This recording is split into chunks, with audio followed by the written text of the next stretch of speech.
अस्सलाम वालेकुम। कैसे हैं व्यूअर्स आप सब, मेरे बच्चे बच्चियां बहन भाई। तो मैं कल आपको मैंने एंड पे कहा था कि अपना मैं आपको वो जो बाहर से आए हैं आ गए थे मेरी बेटी के बड़ी बेटी के अब्बू, उसके बारे में बताऊंगी। लेकिन मैं आपको आज ये जो मेरे बच्चे हैं ना वो बाद में बताऊंगी। मेरे बच्चे हैं ना ये जो बेटे, इनके बारे में थोड़ी सी स्टोरी सुना दूँ। और ये भी आपको बता दूं कि इनके वाला साहब हाफज साहब आए हुए हैं पाकिस्तान, तो मैं वो साथ साथ आपको बताती जाऊंगी। तो भी बस कल मैं आपको बता रही थी कि हॉस्पिटल से मैं घर आ गई, और घर आई तो मैं सो गई। फिर जैसे तैसे करके रात निकाली।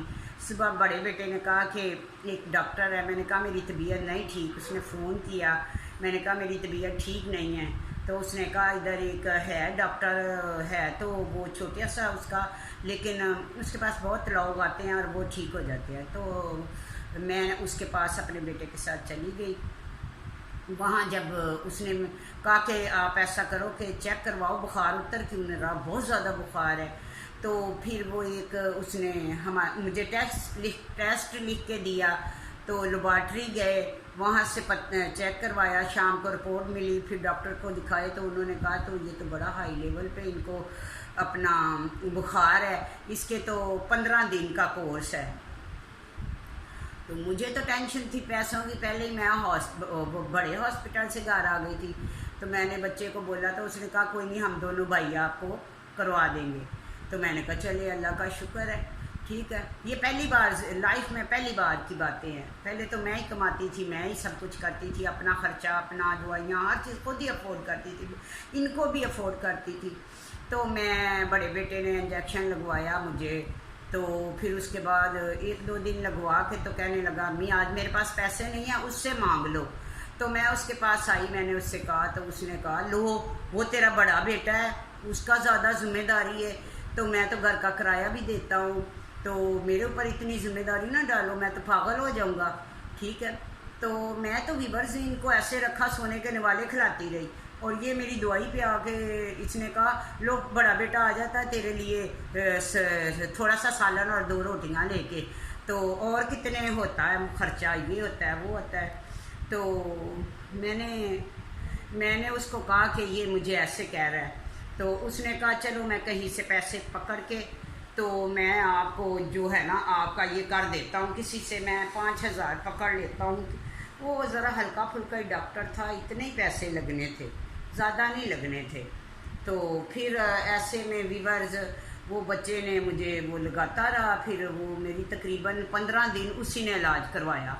तो छोटा वाला जो था ना, बीच में एक आधी बार जलील जैसे बंदा नहीं होता, उससे कहा कि मुझे पैसे दो, आज उसके पास पैसे नहीं हैं।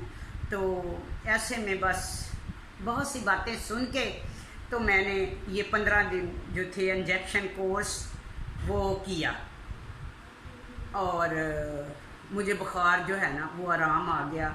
लेकिन मुझे वीकनेस बहुत है, मैं थोड़ा सा चलती हूँ तो पट्ठों में दर्द होती है, तो उसका भी अल्लाह ताला आस्ता आस्ता बेहतर हो जाएगा। तो फिर मैं थोड़ी ठीक हो गई। अच्छा, इससे पहले ये जो बीमार होने से पहले मैं कराची गई थी, ठीक है। मेरे पास पैसे नहीं थे, दोस्त ने फिर पैसे दिए, मैं कराची चली गई। रास्ते में मेरी बहुत तबीयत ख़राब हो गई, मुझे उल्टियाँ आ रही थी। फिर कराची गई जैसे तैसे करके, वहाँ बस 3 दिन मैं रही। अफसोस करना था, अफसोस किया, जो किसी को मिलना था मिले। उधर मेरी 3 बेटियां की शादी मैंने भाई के घर की है, छोटे भाई के घर। लेकिन एक बेटी मेरी जो है ना वो अलहदा हो गई है, वो इस्लामाबाद में ही होती है, ठीक है। तो 2 बेटियां उधर ही थी, तो 2 दामाद उधर ही थे, ठीक है। उन्होंने आज तक मैंने अपने बच्चों का बहुत किया, हमेशा दिया ही दिया। तो पहली बार जब मैं वहाँ से आई तो मेरे दामाद ने टिकटें करवा के दी, और मेरे भाई ने अपना मुझे 5,000 रुपया दिया। तो जो मैं तो लाखों देती थी, मेरे लिए 5,000 ही बहुत था।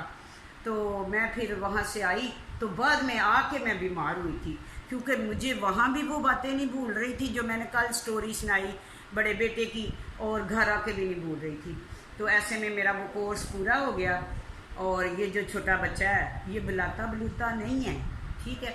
कभी बहुत सुनाओ तो दवाई ला देता है, तो कभी बहुत सुनाओ तो फिर कोई सब्ज़ी वगैरह ला देता है, ठीक है, मुर्गी ला देता है। तो मुर्गी तो मैं खाती नहीं, मैं तो या बड़ा गोश्त खाती हूँ या छोटा खाती हूँ, बस मसाले से खा लेती हूँ।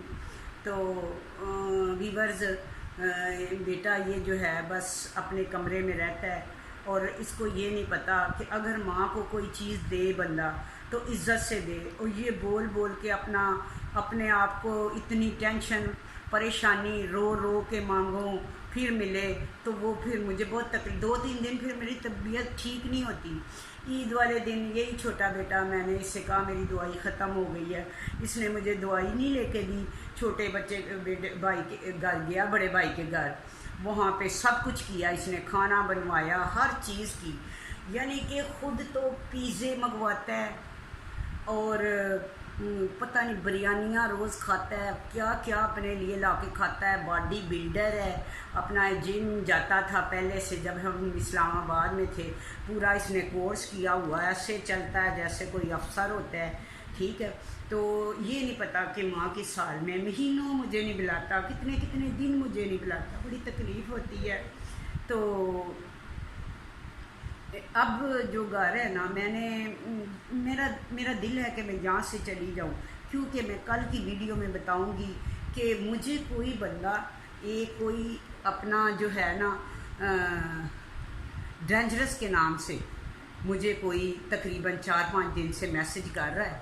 तो मेरी अपील है, मैंने जो ये इस पे नंबर दिया है ना, मैंने उसके लिए दिया है। मुझे पता है कि बहुत से ये लोग हैं जो गलत भी है, गलत बातें भी करते हैं, और मेरे पास इतना दिमाग नहीं है कि मैं ये लोगों के फ़ोन भी सुनूं और अल्लाह अल्लाह भी करूं और ये व्लॉग भी बनाऊं, ये सब मेरे में हिम्मत नहीं है। लेकिन मैंने अपने अंदर हिम्मत डाल के कि मुझे पता है मैं क्या हूँ, पूरी लाइफ में दुनिया ने मुझे इज़्ज़त से ही पैसे दिए हैं, कभी मैंने अपनी बच्चियों को किसी के सामने किया ही नहीं था और टाइम से उनकी शादी कर दी। तो ये जो है डेंजरस, अब इसने डाल दिया, डेंजरस ख़त्म कर दिया। कल मेरा बड़ा बेटा आया, कहता देखो ऐसी ऐसी बातें कर रहा है कि आपको ये ऐसे कह रहा है मैं पहुंच जाऊंगा करूंगा। तो मैंने बाद में जब जैसे ही मैंने कहा डेंजरस देखूं तो उसने अपना नंबर मिटा दिया था। तो मिस्टर डेंजरस, मेरी अपील है आपसे, रिक्वेस्ट है आपसे, आप मुझसे रब्ता करें, ठीक है। तो अगर मैं डिस्टर्ब हूँ आपकी बातों से, मैं जब सबक पढ़ती हूँ ना तो आपकी बातें मेरे दिमाग में आ जाती हैं, मुझसे पढ़ा नहीं जाता, और जब मैं नमाज भी पढ़ती हूँ ना तो मेरी बातें आ जाती हैं आपकी बातें। बाकी तो सब लोग बहुत अच्छे कमेंट्स करते हैं, बस एक आप हैं जिन्होंने मुझे ऐसे कहा है, मेरी बच्चियों को कहा है। तो मैं आपसे मिलना चाहती हूँ, 5 बजे तक मेरा नंबर खुला है, ठीक है। आप मुझे कॉल करें, मुझे बताएं, ठीक है। अगर आपने मेरे साथ कुछ करना है या अगर मेरा कोई आपके साथ मामलात है तो मैं उनको ख़त्म करूँगी। मेरा यूट्यूब ये चैनल जो है ना, इसमें जो मेरे पास पैसे आएंगे तो मैं आपको दूंगी, लेकिन आपको पहले मुझे बताना पड़ेगा। ये जो आपने मेरी इज़्ज़त के बारे में बात की है, शादियों के बारे में बात की, कमेंट्स किए हैं और मेरी बच्चियों के बारे में कमेंट्स किए हैं, ये आपको पहले बताना पड़ेगा। बाकी मेरे जो अच्छे व्यूवर्स हैं उनसे मेरी रिक्वेस्ट है कि ये मुझे बहुत तरह तरह के कमेंट्स करता है। अगर मेरे साथ कोई मसला हो जाए तो मैं उम्मीद करती हूँ कि आप लोग जैसे मुझे कमेंट्स करते हैं कि हम आपके साथ हैं, तो आप अगर मैं उस बुरी जगह पे चली गई तो आप मेरा ज़रूर साथ दें, ठीक है। और कल मैंने फ़ोन खोला तो बहुत से लोगों ने मुझे कॉल की और कहा कि आपको क्या चाहिए, आपकी हम क्या मदद कर सकते हैं। तो आप मेरी मदद कर सकते हैं इस तरह से कि आप मुझे सब्सक्राइब करें, ज़्यादा से ज़्यादा लाइक करें, शेयर करें, ठीक है। तो यही मेरी हेल्प है। तो बाकी अगर मुझे हेल्प चाहिए तो वो उज़मा जी आई थी और एक कोई अमेरिका से साहिब हैं जिनकी मैं बहुत शुक्रगुज़ार हूँ, जिन्होंने मुझे दवाइयों के लिए पैसे भेजे। तो उन्होंने मेरे साथ वादा किया कि वो कहते हैं कि मैं उनका अगर वो अच्छे रास्ते पे चलती है तो मैं उनका हर तरह का ख्याल रखूँगी। तो मैं अगर मदद लूँगी तो किसी से हेल्प लूँगी तो सिर्फ उज़्मा के बाय से, वो जो बाहर हैं उनसे। बाकी मैं हर एक से मेरी रिक्वेस्ट है कि मुझे कुछ नहीं चाहिए, मुझे कोई पैसा नहीं चाहिए, भले मैं भूखी मर जाऊँ। मुझे आप सब्सक्राइब करें, शेयर करें ज़्यादा से ज़्यादा। और कल जो है ना, किसी ने सब्सक्राइबर जो थे उन्होंने वो सब्सक्राइब